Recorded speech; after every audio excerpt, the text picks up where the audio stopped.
make sure that, all right, and I've got it. Okay, so we're recording now. Okay. Okay. So hello everyone. Welcome back to another episode of the podcast.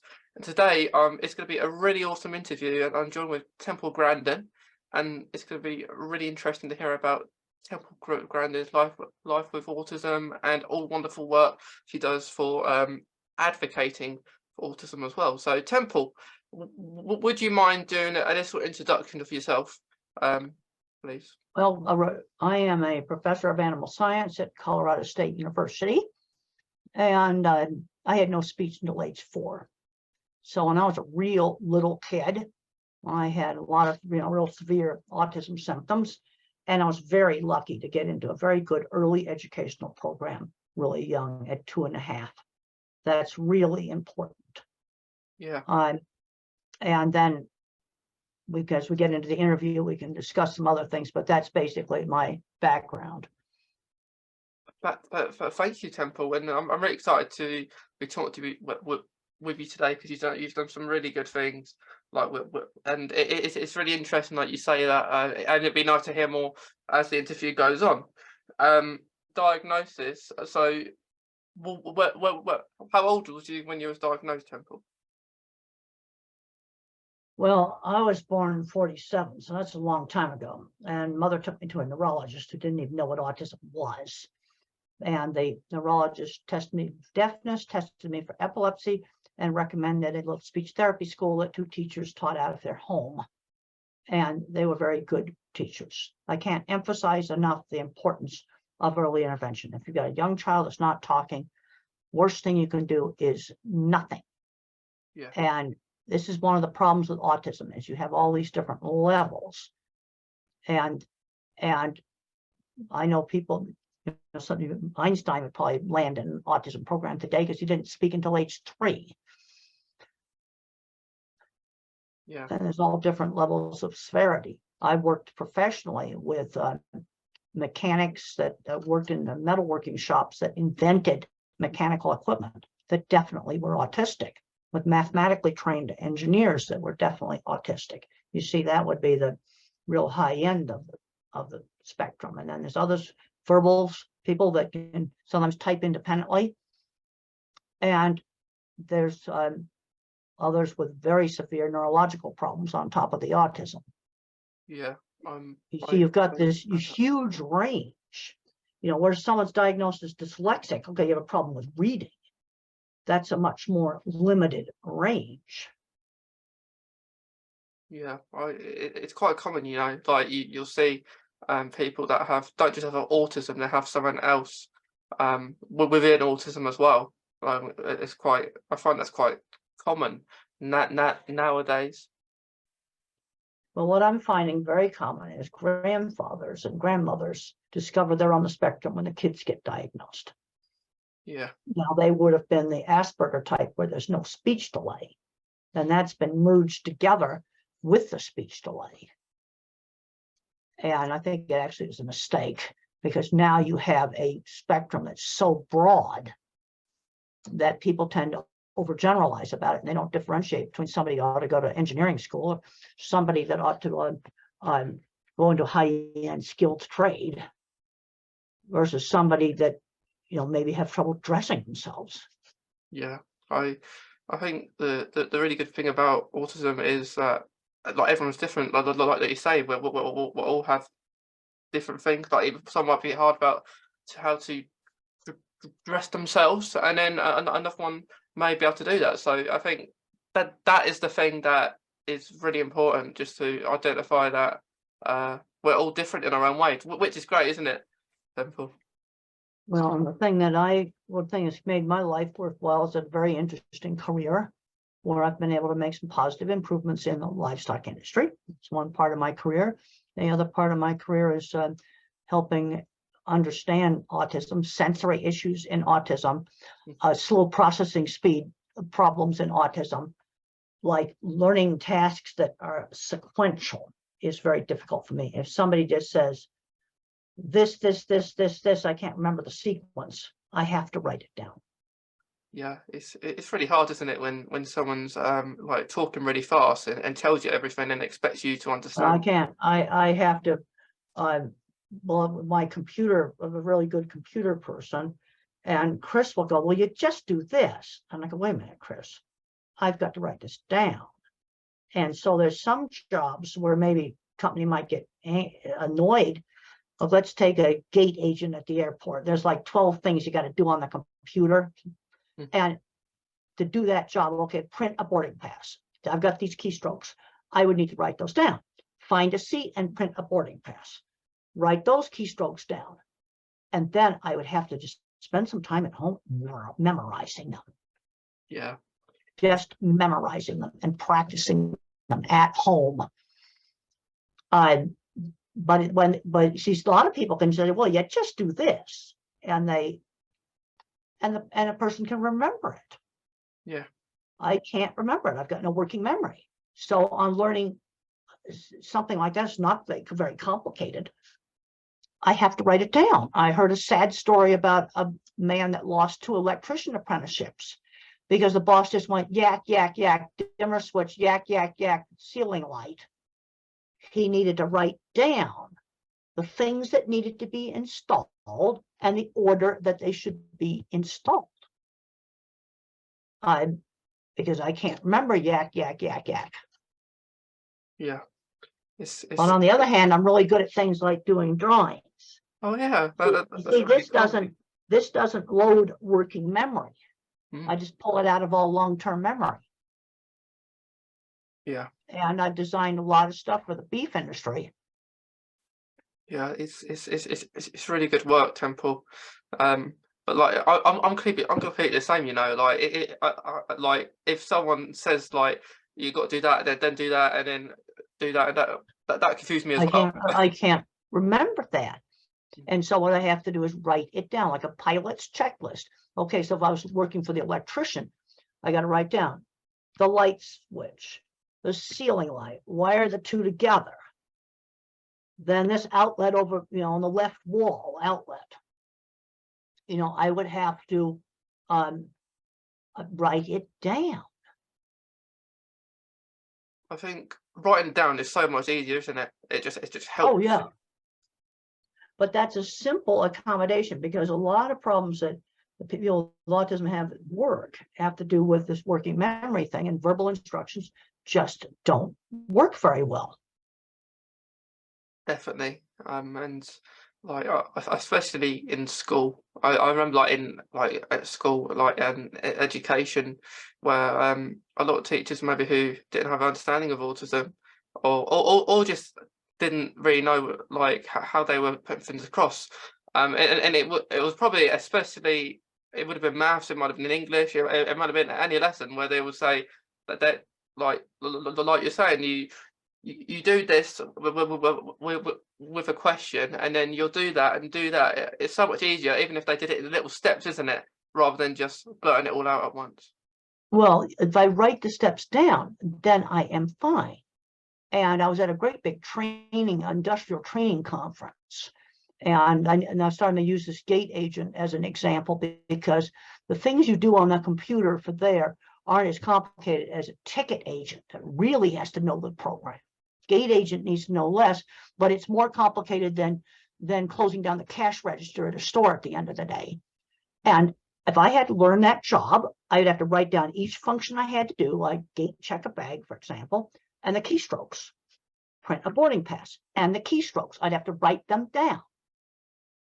And then I would have to go home and spend a lot of time memorizing them and just practicing on a keyboard and memorizing them. So I can do it almost like lines in a play. And I might make up names for the function keys and things like that. So I can just remember it.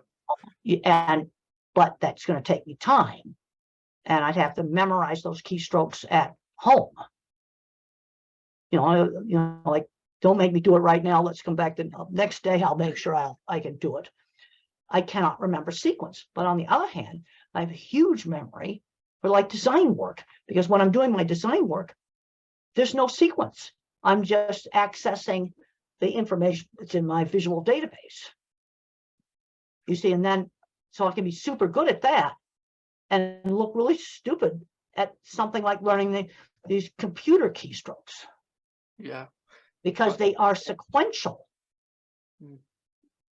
They are, and it's like it's very confusing with all the keys and well, that's why I have to write down. Okay, let's say they come up. Let's say the passenger lost their boarding pass. Okay, so just print their boarding pass. There's keystrokes I'd have to do, and I'd have to type their name into it, obviously, at some point during this. So I go keystroke, keystroke. So you got to type in passenger name, keystroke, whatever it is. Yeah. And I would just have to memorize it, like memorizing lines in a play, and that would take some time. Yeah. And the other thing I could do is practice it on a keyboard at home until motor memory. No, it would take some work for me, and for something that for most people would be easy to learn. In fact, there's people where you can just show them once and they remember. Yeah. It's not going to be me. Yeah. But there's other things that I can do super well on design work that the person that can memorize those keystrokes quickly is not going to be able to do. Like laying out entire front end of a Cargill beef plant. I can do that. Yeah. But some people are going to think I'm stupid when they're trying to teach me how to do some stuff on the computer. Yeah. Like there's certain limits to what stuff you can do on the computer. Like I think it's more or less like everything really, where you can do stuff and you can't. Like you maybe like go on the internet and search something. It's so much easier than maybe a key. Well, I can tell you, when it comes to surfing the internet, I can beat any of the young kids. That does not load working memory. I'm very good at making up doing different keywords. You see, I don't have to remember any sequence for that.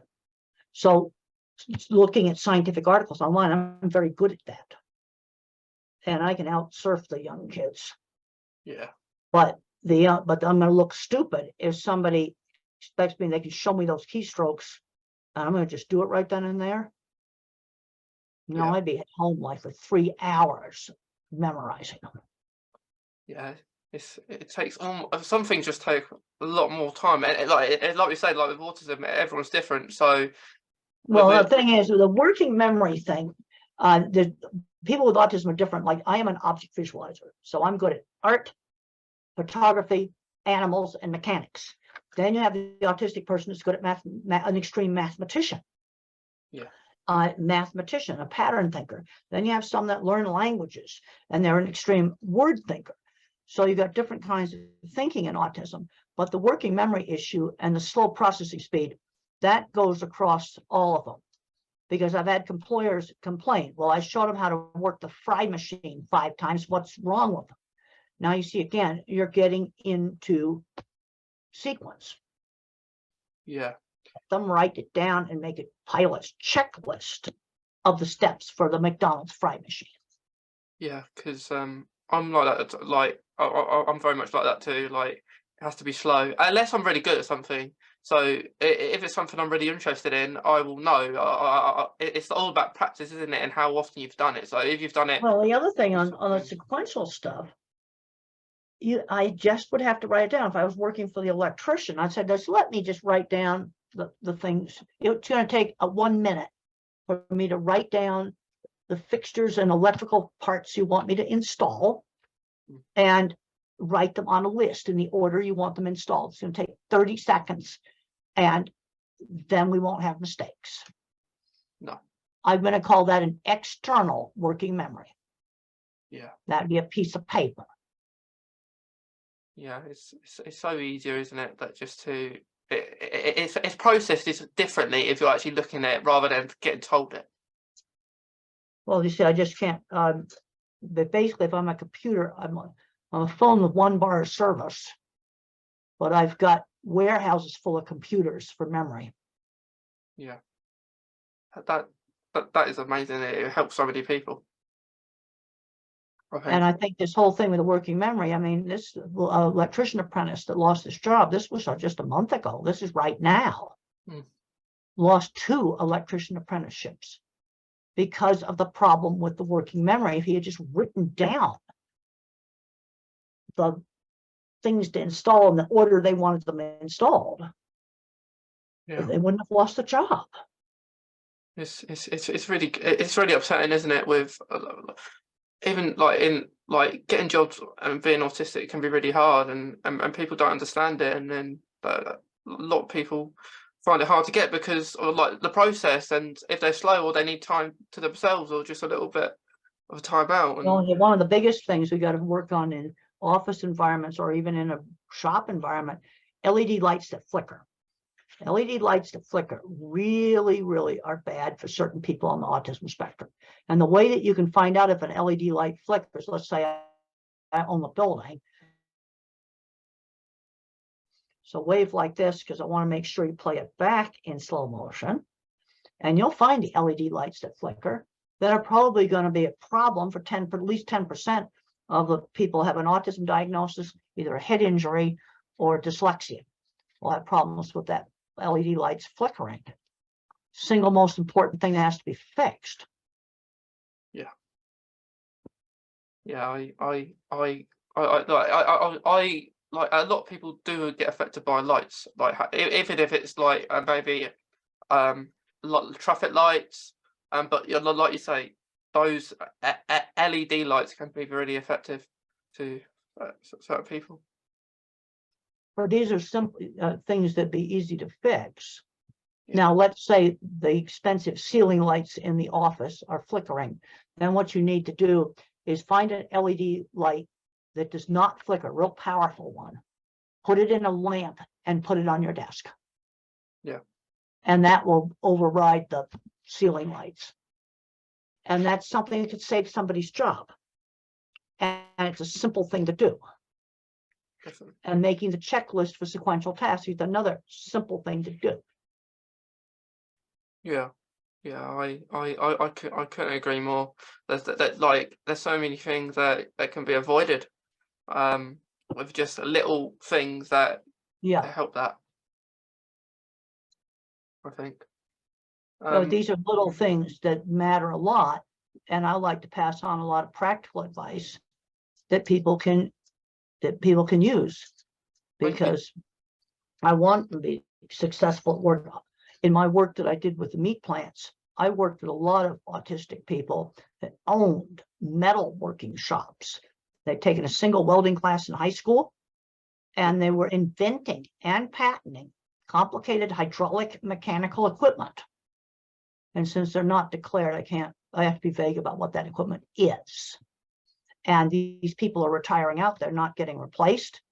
And then just the other day, I was at a career fair for kids with learning differences, and a special ed teacher told me that they wouldn't let that individual take shop because they were in special ed.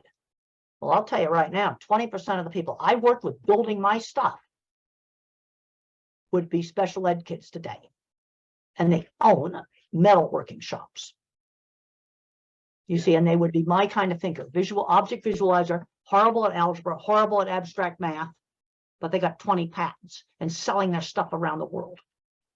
Yeah, that's it. It just proves that people with autistic people, like, we can do stuff. It doesn't stop us from doing things. Do stuff, and the thing is that the thing like with the working memory, that goes across most autistic people.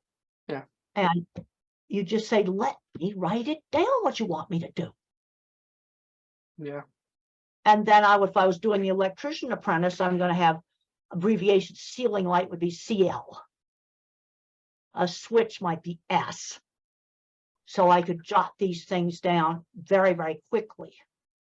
Yeah, I think so. I think there's just with everything within the autistic world, there's just things that can help make things a bit better for us. You know. Well, I want to see this working memory thing. That's universal. And the other problem I have with some social situations, when they're in noisy environments, I cannot screen out the background noise. I'm basically functionally deaf. Another thing is my processor speed is too slow to follow these kind of rhythmic chit-chat conversations that people have where they're having such a great time. So what happens to me at a party is I'll tend to pick out one person who'll go talk, and then I got to make sure that I don't talk too long and talk their ear off. They don't like that. Mm. But where I get friends is friends who shared interests. I love that. Yeah. I just was talking to somebody the other day and they discovered birding, bird watching. Mm. And that was just wonderful for them. That's an example of friends through shared interests. I think that's really special within autism, like with people liking the same interests or just talk about interests. It's really unique. Well, I can get into conversations about construction where that is something, concrete forming systems, stuff like that. I'd love to talk about that stuff. Yeah. A lot of people don't want to talk about it. Yeah. But friends who shared interests, and we need those people that are good at fixing things. And there's a whole world of stuff I've worked on where there was a lot of people with autism building things, patenting stuff that were my kind of thinker who cannot do higher math. Then you've got another autistic person, super mathematician. Yeah. The autistic person might be a super visualizer or a super mathematician. You can get all people with autism are not visual thinkers like me. They're not. But be a mathematical mind or a word mind and learning 6 languages like very quickly. Yeah. Yeah. Right. Myself, I'm not the best at maths, but I'm very good at maybe memorizing certain things that I'm interested in, which it's just one of those things, isn't it? Like, I think interests are very special to all of us. Only other thing is autistic thinking is not linear. It's associative. Yeah. Verbal thinking, like regular people, verbal thinking is very linear, tend to overgeneralize. Yeah. Yeah. I agree with you, Temple, there. I just wanted to ask Temple, within the education system, do you think that needs a lot of improving still today, from like until we go forward? I think one of the worst things that happen in our schools is taking out all the hands-on classes, art, sewing, woodworking, welding, working on cars, computerized drafting. We took that out 25 years ago. It was a gigantic mistake. Some of our states are putting it back in now. Texas is putting some of it back in. Michigan's putting some of it back in. And what holds my kind of thinker out is algebra and higher math skills, which I do not have. And the people I worked with that own these big shops and had 20 patents each also could not do algebra. Yeah. And so in some states in the US, I would not be able to graduate from high school. And some of the people I worked with, what got their career started was a single shop class. Yeah. And they started making, I have a welder on the back of a truck, and then they get a small shop, and then they grow these businesses. And then they need to hire somebody to help run the business part of it. When you start getting employees, all the stuff you got to do just to run a business is not the kind of stuff that my kind of mind is good at. Yeah. Yeah. Like I think there's so much that still needs to be done within it, and people understanding autism as well. Well, I think the other thing is that what I used to do is I would here's my drawings right here. Well, yeah. The way I sold jobs was to show people my work. Yeah. And then we need to, short circuit the interview, and that work has to be shown to the plant people that are going to appreciate that work, or the engineering department, because HR isn't going to be able to evaluate that work. But showing your work to the right person, also finding back doors to jobs. In the HBO movie about me, there's a really important scene where I go up and I get the editor's card, because I knew if I wrote for our farm magazine, that would really help me. I saw that door to opportunity. They're everywhere, and people are just not seeing those doors to opportunity. Yeah, I think it's great. I think it's great. You've even got like the amount of books you've done, Temple, and like the film on HBO. I think it's really great work. Like, you must be really proud, like doing all that. Well, I've done one of the things that motivated me when I was in my 20s, and I did some of my first projects, A lot of people thought I was stupid. I wanted to prove I was not stupid. That was a very big motivation. Yeah. Prove that I could do it. Yeah. You just got to believe in yourself, haven't you? Well, and you also have to do the work. Yeah. Because when I got my first job to design the cattle dipping vats that are shown in the HBO movie, there was stuff on concrete reinforcement I didn't know how to do. And I said, give me 3 weeks, because this is pre-internet, because I knew I had to pick that phone up. And I had some people that could call that could get me the concrete reinforcement specifications. And I got on that phone and I tracked it down. And the drawing for the rebar or reinforcement rod placement would be mailed to me. So that's why I said, give me 3 weeks. Yeah. I also did it when the opportunity came up. That's really good. That is really good that you done that. Nope, I said, give me 3 weeks. Yeah. And the very next day, I was calling up people I knew. Fortunately, I knew them. I was going to existing dipping vats and looking at them. I mean, I got busy fast. The other thing I did, I asked for help. The big mistake that students make now when they start failing a class is they don't ask for help soon enough. And so when I didn't know how to do that concrete work, I asked for help. That was really important for making those projects successful. Yeah, I think asking for help it's hard at first, isn't it? Like, because I guess it's hard to do at first, but the more you ask for help, the more help you hopefully get. Well, and I called up there were 2 people I called. I called John Sweeten at Texas A&M, and then I called a USDA veterinarian in Washington that I'd met at a meeting, and I've forgotten his name. And there was an official USDA engineering drawing for the concrete work, and he sent it to me. Now I designed other stuff on it, like to make it so that cattle wouldn't drown. I designed stuff to prevent drowning, but just the straight wall reinforcement, I had to get an engineered drawing for that. Yeah. And I got an official USDA drawing that showed the spacing and the size of the reinforcement rods and how to place them. I asked for help, and I picked that phone up and I started calling. Yeah, that is. I think that's the best thing, is when you're struggling, is just to ask for help. And like in your case, I think you said you asked for 3 more weeks to do the work, and well, I had to give 3 weeks because I had to call them, and then I had to get the drawing so I could put that specification in my drawing. And so I actually got the project done in 2 weeks because I got that drawing right away. Yeah. But everything was mail in those days. But even now, there's a place for using the phone. You can, if you get on that phone and call people up, you can find stuff that you a lot of times cannot find online. Yeah, I think like nowadays we have that kind of that way of doing things where you just. Well, I'd be looking that stuff up today. If I did that, I'd be looking up the drawings for that, and if I could find them online, great. Yeah. But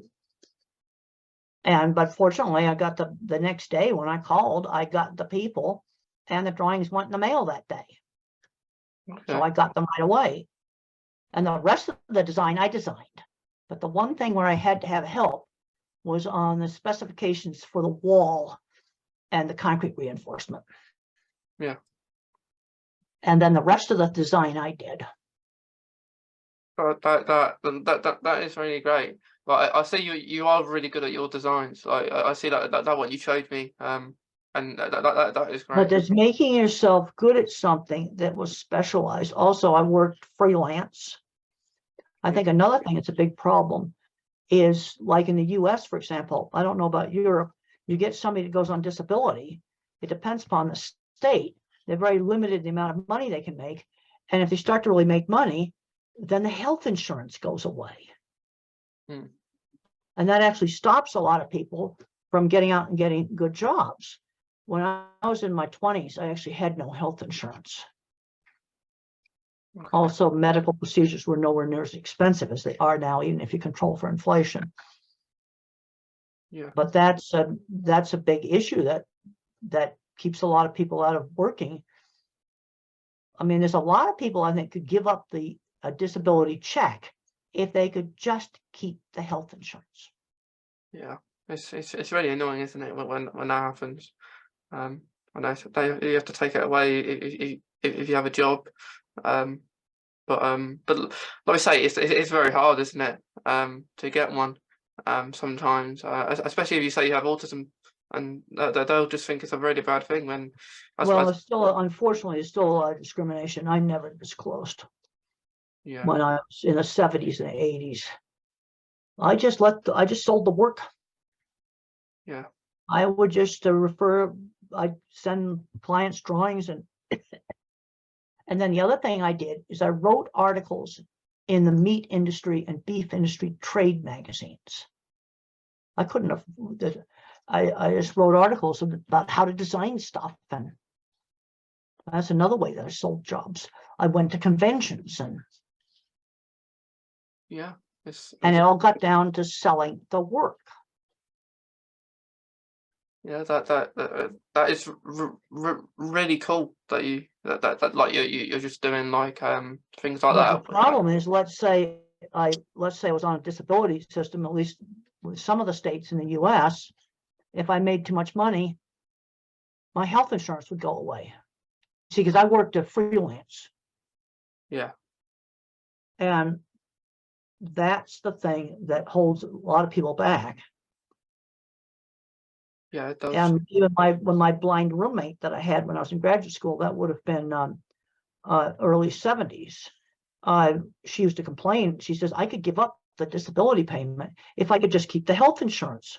Well, that's years and years ago, but it's still a problem today. Yeah, There's a lot of people, I think, could give up the payment. They got a good enough job, but they need, especially in the US, they need the health insurance. yeah. It's a shame that you can't have a job and be on it as well. Well, some states are a bit better. Some states you can make a fair amount of money and still keep it. That depends upon the state, but some states are horrible. You make just a little bit of money and all your health insurance goes away. Yeah, And you have the National Health Service in the UK. yeah, you do, yeah. Which is quite it's a bit better, isn't it? Because let's say if you have a medication or something, it's paid for you. Within US, I don't think you have to. It's not like that, and there's no national health service, so it's a bit harder. But yeah, I think that is a good thing about health over here. Yeah, because the thing is that what my blind roommate would tell me was she couldn't afford to give the health insurance up. And then she finally got a good job with the state of California, which provided health insurance.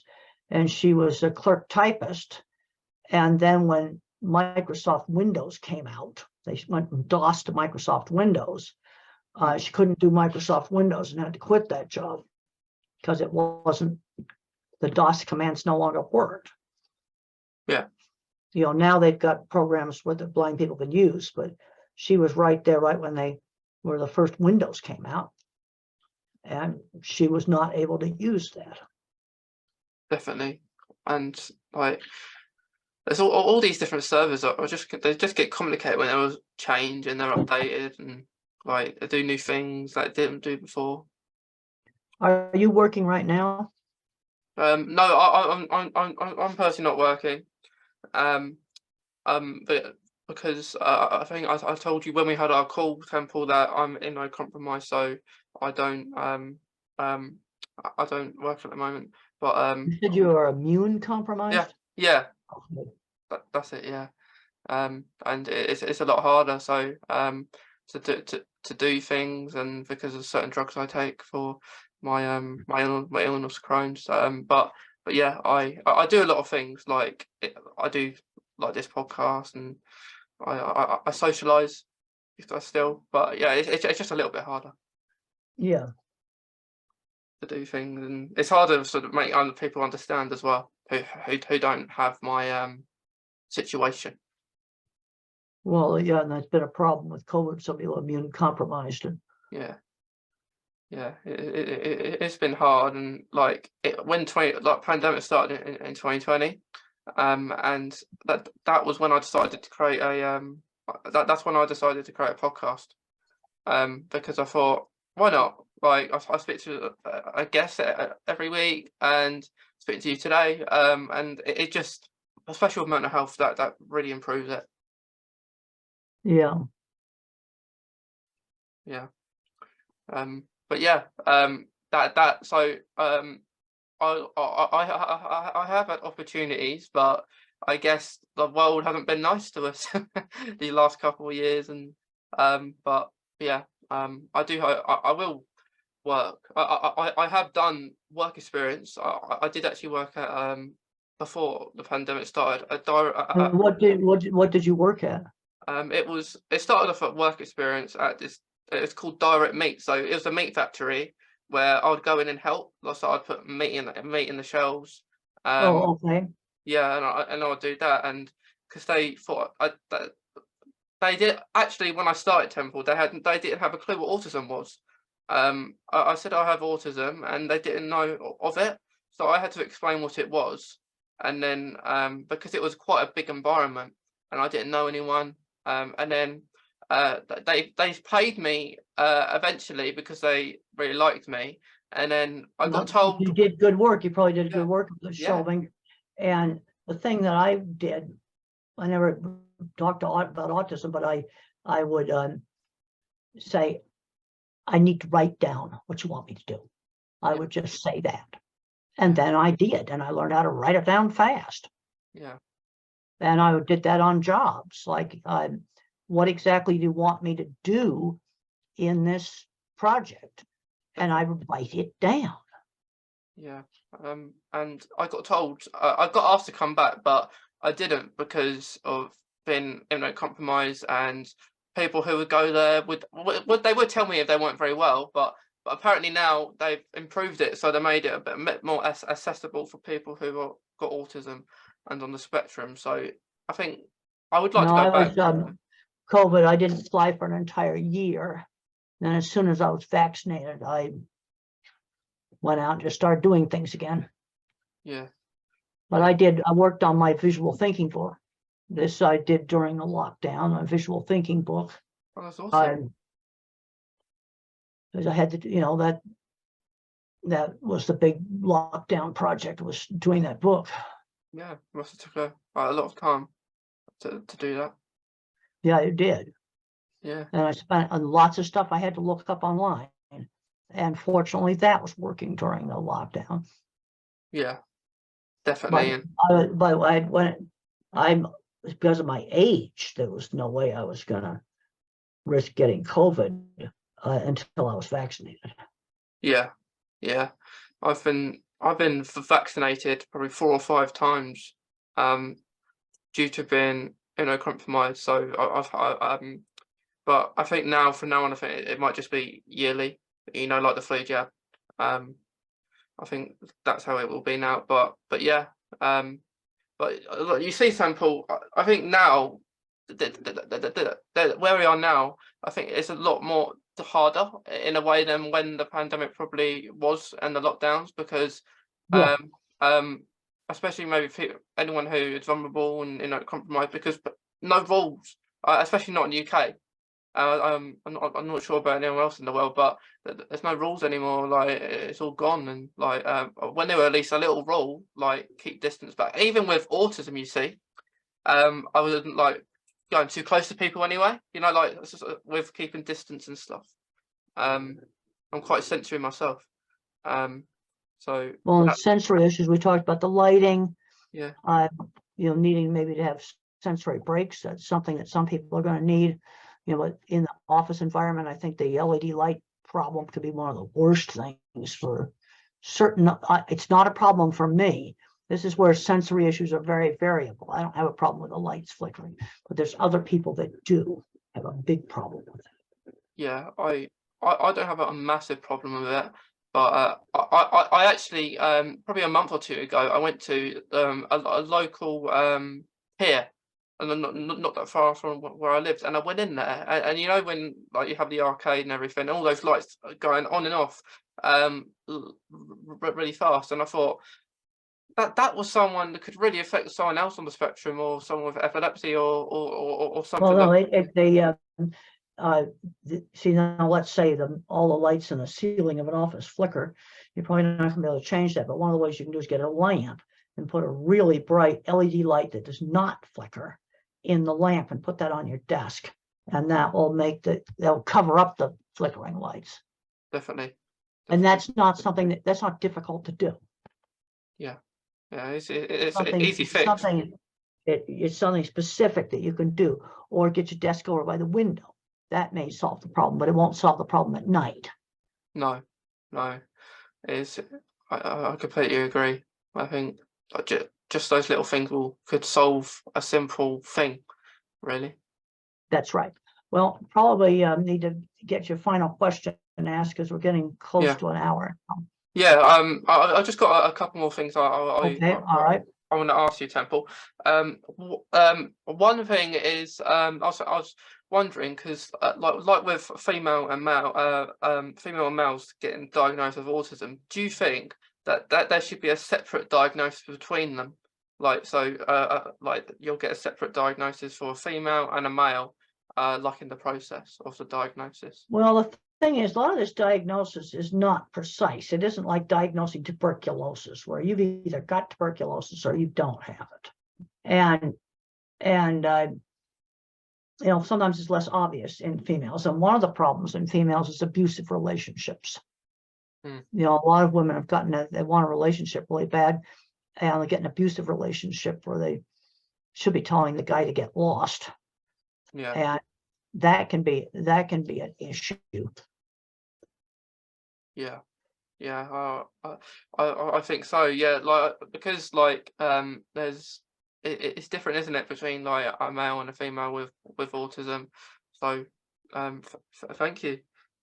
Well, where marriages have been successful, where is two people with shared interests, like two computer programmers.